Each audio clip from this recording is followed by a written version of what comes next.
Polyna asking for a ride after debate practice. And the static of poor service gave way to her normally chipper voice. I can't pick you up, sweetie. Jenna is in the hospital. Stunned, I managed to get the words out. Why? She took a handful of Tylenol this morning, actually. I stood up abruptly in the library and walked the 3 miles home in record time. Foggy and burning, but no tears, feet paced against the pavement to return to a house I didn't want to reside in. A house where, hours before, you attempted to take your own life. 11 months of inpatient medication changes, of wilderness programs that shoved nature down your throat. 11 months of pastel socks with the sticking soles, of shoes without shoelaces, of soft-spine books vetted for unsavory material, of mealy food, tasteless enough not to inspire too much passion, but appetizing enough to evade defeat. Jell-O for the sake of it. SpongeBob on the TV, always. October of my senior year, I skipped school for about a week. Lying on the couch with the British baking show on full blast, dodging questions from Little John and Sarah about how long your stomach issues would last. The endless barrage of teachers and peers wondering where you were. The invention of new excuses. Sick with mono. On a wilderness excursion. Abroad on exchange. Eloping with Smokey the Bear to educate the country on forest safety. Yeah. Each increasingly fantastical, always moral, ever more romantic. Each equally as ridiculous as the truth that over the past months you were actually hospital hopping. That 2 months into recovery you threatened to attempt again. That you broke through the window of your wilderness cabin and marched into the Maine forest in mid-November without a fucking jacket. That your personality became undetectable under the distortion of Prozac, under the ensuing mania. That I grew accustomed to receiving phone calls from an unidentified number. Each time convinced it would be the last, but always picked up.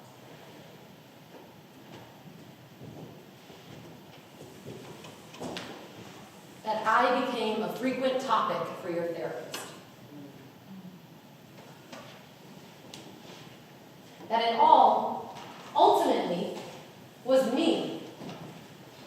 The monster older sister, the rageful bully, the house's source of hatred, the queer homophobe, the body dysmorphic food tyrant, the shining thesis behind the decision to undo your birth. That's right. This is a Me Too monologue about the villain. The Cruella feature that begins with an opener about the Dalmatians. The heartfelt apologist film starring Scar. This is a plot that centers on brotherly jealousy, on the guilt of past harm, on the question of moral redemption amidst irrevocable sin. This is the story of the hunter in Bambi that turns vegan. The Ursula that forsakes her trickery. The evil queen who asks the mirror, mirror on the wall if she will ever truly be good at all. Most importantly, this is about working through what I've done and shouting sorry to the sky 1,000,000 times over and over again. And about forgiving myself, as you already have, as everyone tells me I must do.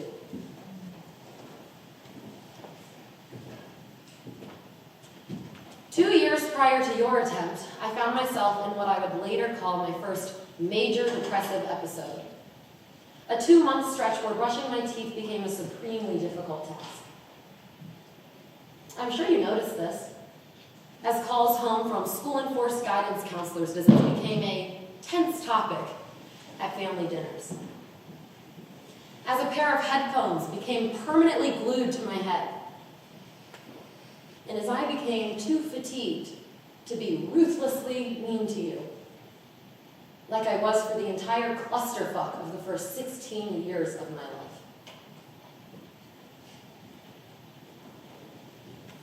I brandished a knife at you once. I remember. I was physically abusive, storming the house like a tyrant, pitching kitchen table chairs and assailing countless household objects in your direction. Books, Bibles, toys, tools. Whatever worked, whatever hurt. And the worst was you took it silently. I think that was the worst. I was always prepped for a combative slew of insults, a sisterly hair yank, a Barbie slumped at my head.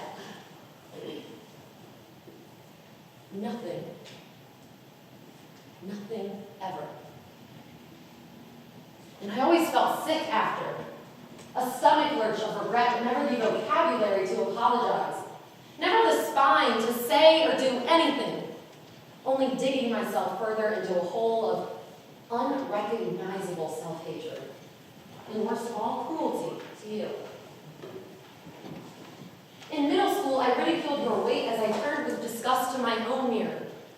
I shouted gay slurs as I averted my lingering gaze from female friends as they undressed.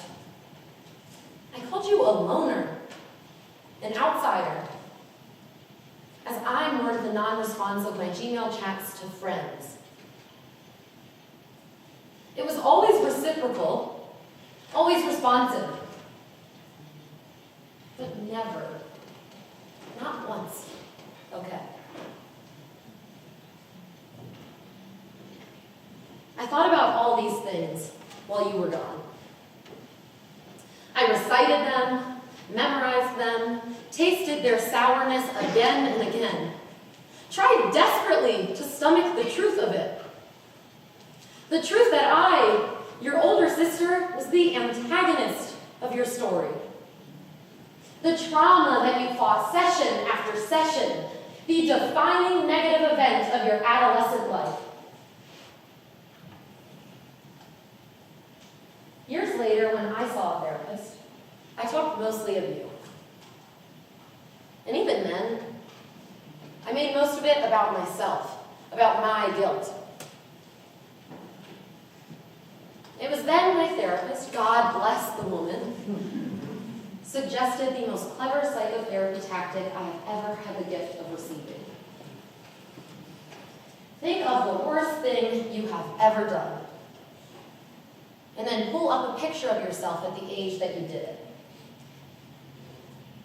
Naturally, my mind quickly transported to the day with the bread knife, pointed at your soft curls, hands shaking and hot tears peeling down my dimpled chin. I pulled up a picture of myself.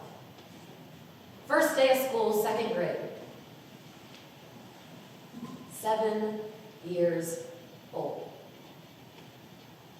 A pink pleated jacket over a white ruffled top.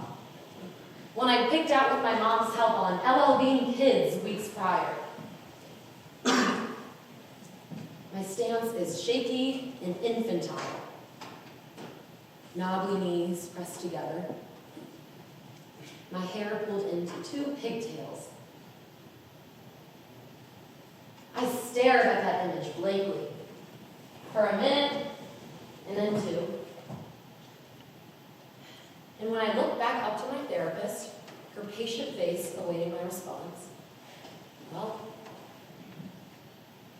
I burst into tears.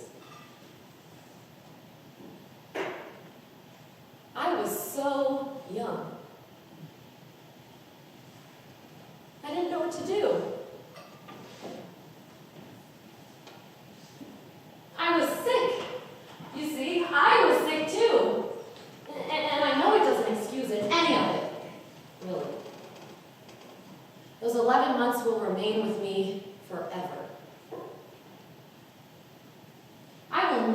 forget the way I was to you. And I will never stop letting that educate how I behave with others in my life. I know that you've let it go, and I'm still working on it. I will never stop whispering sorry to you before I fall asleep. But I have to let go of the image of myself villainous and towering, when in reality, I was a 4'3" child in clogs.